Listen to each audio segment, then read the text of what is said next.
Hello, friends. Welcome back to Freakish Fridays. Tattooed Biker here with you. And in tonight's video, I have something thrilling and spine-chilling in store for you. Two viewers submitted their true stories of encounters with ghosts and the paranormal.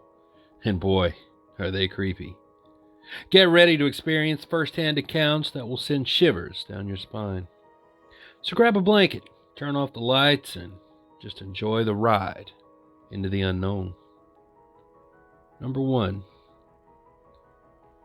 When I was just starting in the Emery Console coal mine, I was considered a red hat, being one of those who couldn't be left alone or put out in the mine by himself. To get the coal out of the seam, they dug 5 tunnels into the coal seam and labeled them 1 through 5.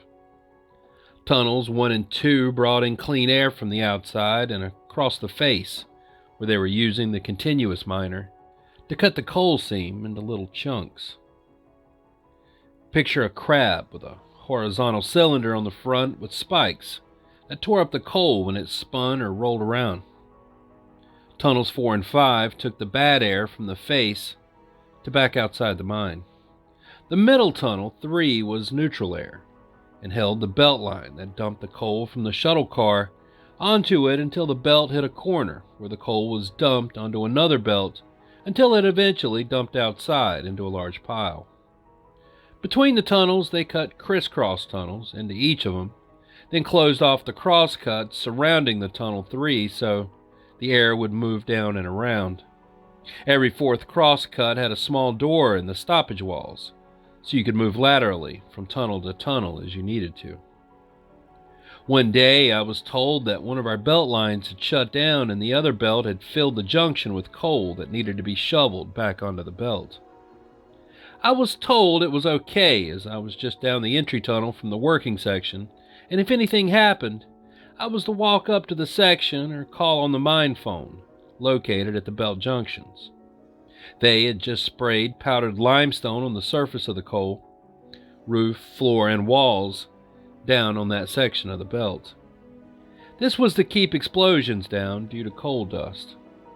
I rode into the mine with the section personnel and got off where they showed me to dig the belt out. The coal was almost up to the roof when I got there. The belt line went uphill into the darkness.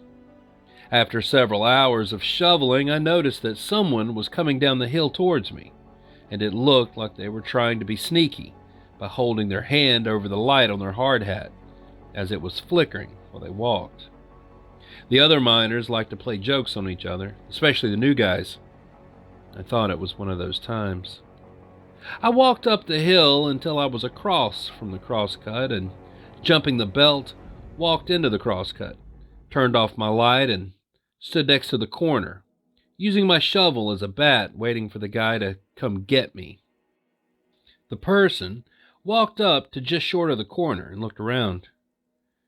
It was then that I noticed that you could see my footsteps in the powdered limestone, showing up as black steps where I walked.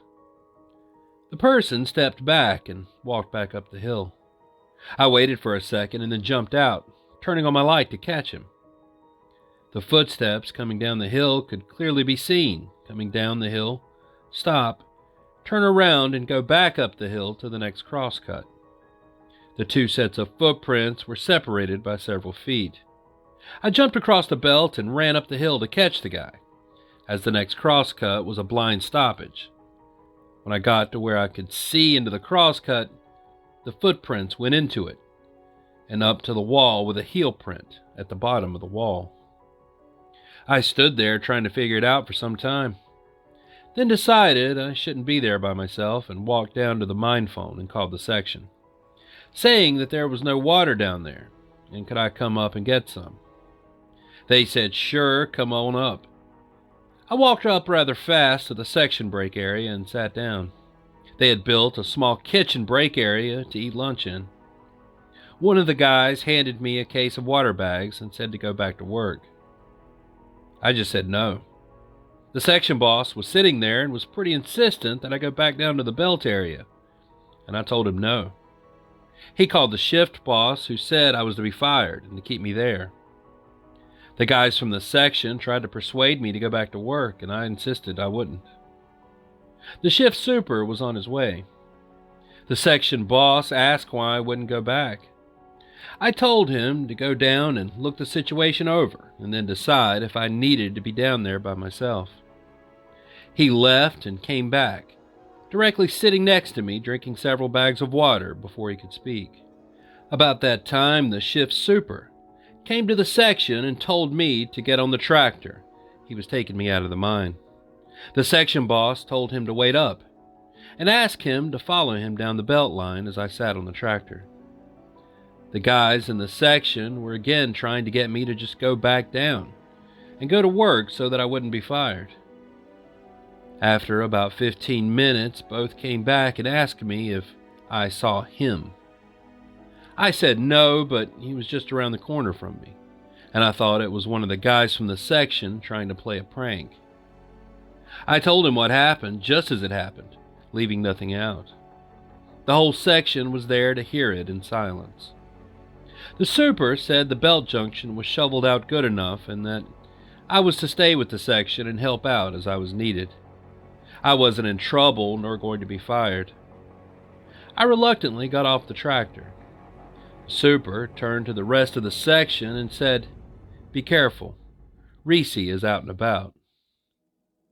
This shocked the crew. I, being new, didn't know what it meant. After the super left, the section boss said to help tend cables of the continuous miner so that the miner wouldn't run over them for the rest of the shift. It was pretty easy work. Once back outside after the shift, I had several visitors. The foreman of the whole mine came by to ask questions and show him on a map where the incident occurred. Several old hands that walked the mine sampling the air, called fire bosses, also came by to chat. I still couldn't figure out what was going on. Finally, one of the fire bosses came up after everyone had left and pulled me aside and told me what was happening. I thought I was still in trouble. Apparently, in the mid-40s, the mine was being operated by a small crew, mining mostly by hand. They had just imported one of the first continuous miners in the state. For lunch, they would go out to the entrance portal and sit down and make a fire and eat lunch. One windy day, the fire got out of hand and started the mine on fire. It took 2 weeks, along with a company of National Guard soldiers helping to get the fire under control. The continuous miner was still in the mine, and they were going to blow up the entry portal to seal the air from getting into the mine and extinguish the fire. Al Reese and another guy volunteered to go down into the mine and hook chains to the equipment so they could pull it out of the mine and not lose thousands of dollars when they collapsed the tunnel. The two went into the mine and hooked up the chains. The folks at the portal pulled out the equipment to find the other volunteer sitting on the miner, dead. Oxygen that had burned off down in the mine. Al's body was never recovered. From time to time, he shows up, mostly down by the old works. He wears leather logging boots instead of the steel-toed rubber boots issued to mines at the time. He uses a carbide light on his hard hat that flickers instead of the battery-equipped ones that the miners use nowadays. Number 2. This is the true story, and I've been kind of obsessing over what happened out there. I'll try to keep it as brief as possible without leaving out key details. I grew up in the mountains of Shoshone County, an hour from a grocery store. The wilderness is my peace and my home, but those woods, they're evil. My wife's uncle, we'll call him Jay, bought some land just north of Spokane, Washington with a friend of the family, who we'll call Kay. They got it at a significant discount because a nearby aluminum smelter had polluted the ground and it was impossible to use the water beneath the ground. They had set up 2 plots and each had a camper to live in. Jay had been progressively getting paranoid and saying people were stalking him and watching him from the trees. About 3 months into living there, a man wandering through the woods had an interaction with Jay and ended up attacking him and breaking his jaw. Upon being arrested, the man said he was overcome with the desire to see if he could kill him with a single punch. 2 months later, Jay was murdered in his sleep on the couch in his camper. Kay found him and immediately ran as far away until he stopped to call the police. There was sufficient evidence of who did it, and they quickly caught the killer, who was a 19-year-old boy who said he simply wanted his bike. He beat him to death with a power tool that was laying on the floor nearby, completely bashing his brains in. Kay was completely terrified at all times to be there alone. He had moved in with a family member until 8 months later he ended up with nowhere else to go and had to return. In constant fear, he finally convinced my pregnant wife and I to come stay with him. The second I turned off the highway onto the property, I was overcome with dread. There were at least 250 crows covering the dirt road up to the property. I didn't sleep whatsoever the first night. I stared into the forest, searching for the cause of my intense fear. The energy of this place was so uncomfortable, and I just assumed it was just knowing that Uncle Jay was killed here. Even the days were eerie. Never did I have a moment where I didn't feel watched. My wife and I always had the fear, especially after dark. Things sort of normalized for a while until one day, Kay began puking and feeling very lightheaded all the time. I took him to the hospital and they said he was fine, probably just a flu. At this point, it was the anniversary of Jay's murder. 3 days after the date of Jay's death, Kay comes running out of his camper, screaming, "I can't breathe," waking my wife and I up, and we run out to see what's wrong. Kay had gotten into his car and floored it, crashing into a nearby tree. I run up and peer through the window to see the most intense and primal fear I've ever seen in someone's eyes. He was gasping and clutching his chest. Moments later, he breathed out one last time and he was dead. We gave him CPR for 30 minutes until EMS arrived. On July 10th, 1 year and 3 days after moving there with Jay, they were both dead. Now it's only me and the wife, alone on the property. Every moment living in fear and not understanding what had happened here. I don't know why we didn't leave right away. One day I come out to get fresh water from a drum we kept for water to smell the worst smell I had ever smelled. The water container had a 1-inch opening on top, and inside the water was bits and pieces of chipmunks, like spines and heads. They didn't fall in. Something had ripped them apart before putting them inside. The nights were getting worse and worse. I never saw anything other than shadows messing with my eyes. I was nearly always filled with unease and intense fear. Fear in the woods, even at night, is new for me. We all get a little spooked in the thick of the wilderness in pure darkness, but compared to my home, this wasn't even a wilderness. The snapping of branches and pine needles crunching underfoot haunted me every night. The screech owls loved to chime in right at the height of my anxiety. My nights were spent peering into the pines, watching, always waiting for whatever evil it was to present itself. I knew it was out there, and it wanted me to know it too. One night, my wife and I returned home to having the worst feeling I've ever felt. Every second driving up the long dirt road increased my anxiety tenfold. Something bad was up ahead, and it was clear. The thick fog shrouded the pines, and if it wasn't for the glimmer of the full moon, it would have been pitch black. Everything looked different, although it was right where we left it and nothing seemed out of place. Looking around, I suddenly see this orange, long-haired, mangy cat sitting on a stump. This cat's eyes were so intense, fiery, almost glowing, but not quite. That cat, in my mind, was the embodiment of pure evil. I could see darkness in its soul. We started hearing branches snapping and pine needles crunching, seemingly from every direction. The brush was swaying back and forth, clearly indicating something was running within. Here I am, still staring at this cat, almost frozen in fear.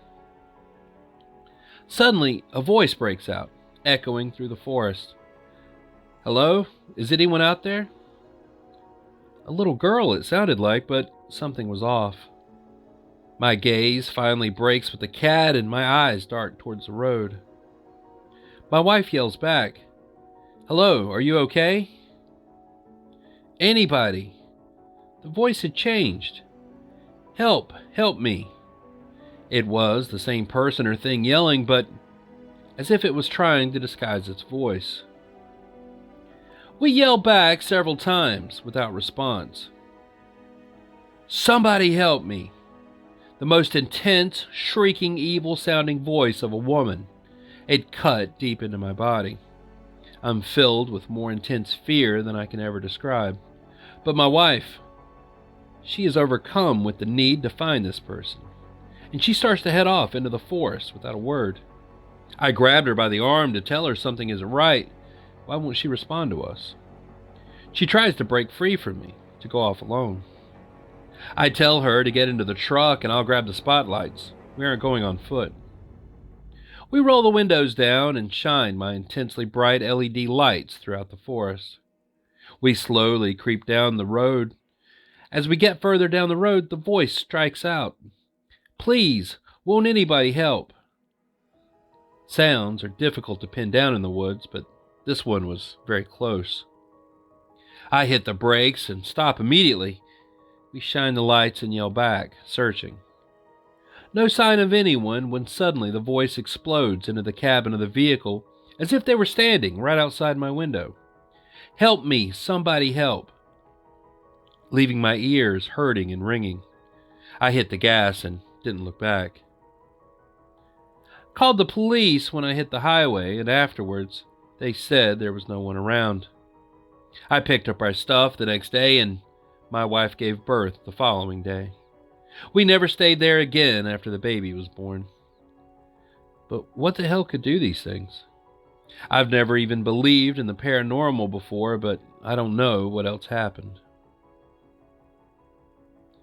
And there it is. All I have for tonight. I really hoped you enjoyed hearing these true tales of ghostly encounters as much as I did reading them. If you have a spooky story that you'd like to share, be sure to leave it in the comments below. Don't forget to like and subscribe to stay updated on all things mysterious and unexplained. So until next time, remember, stay curious, stay vigilant, stay safe, and I'll be seeing you soon, a little further on down the road. Biker, out.